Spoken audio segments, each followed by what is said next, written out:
Good evening.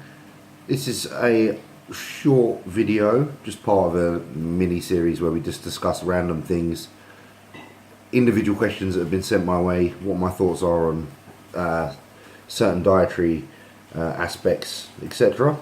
And the question that's been put to me today by none other than my partner actually is diet drinks and the effects on someone who's trying to get into shape. Also, can they inhibit your potential, results? Can they prevent you from actually getting into contest shape? Does the body respond negatively to them? And are they obviously a hindrance? Quite frankly, like, you will read probably research and you'll probably look at some papers and they will have many an argument as to why soft drinks that are diet are negative and would perhaps cause reason to prevent you from getting into contest shape. However, like I say, there is documents versus experience, and I found the more relaxed I am on a diet, on a prep, in terms of like mentally, and allow myself to have those diet drinks and chill out and kind of feel as close to normal as possible, the more my body responds to the diet and the closer to contest shape I can achieve. So to say our drinks that we have inhibit the ability to get into contest shape, I think, I'm not going to say it's silly because, let's be honest, I'm not a doctor. There's much science behind it. I don't know, certain sweeteners, for example, may have the same trigger on the body as what simple sugars would have. The body almost believes that it's having sugar, so therefore could actually force insulin spike to occur. However, I've never had that happen.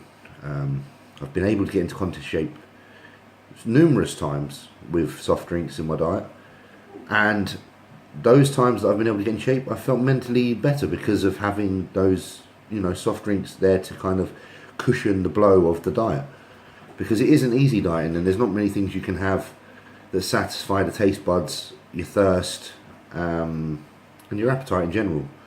So, like I say, through experience, I've felt no negatives from that. I haven't really noticed. The most common choice of diet drink would be like Diet Coke, for example, or Pepsi Max, which the majority of them are caffeinated as well. Which, when you're dieting, caffeine's kind of your friend and helps you energy-wise when calories are low. Does have fat burning benefits. Again, someone may come along and say, yeah, but when it's paired with such and such sweetener, it won't do that.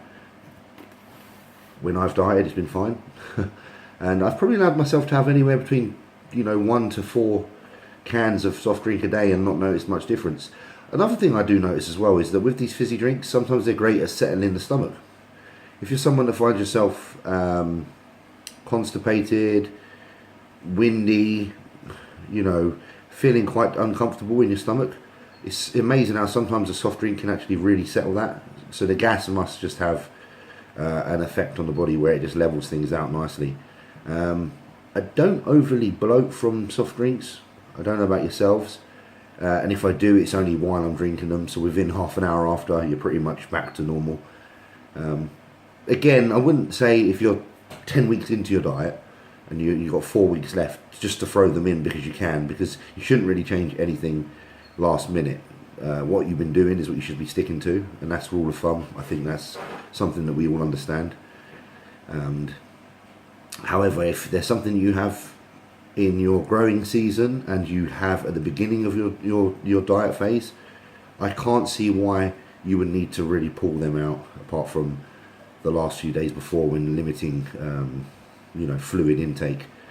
And I'd be interested to know your thoughts, your science. If you want to post below, let me know your thoughts, because there's always arguments to both sides. I've noticed that. So anything I say, you have to take it with a pinch of salt, because it's just for experience.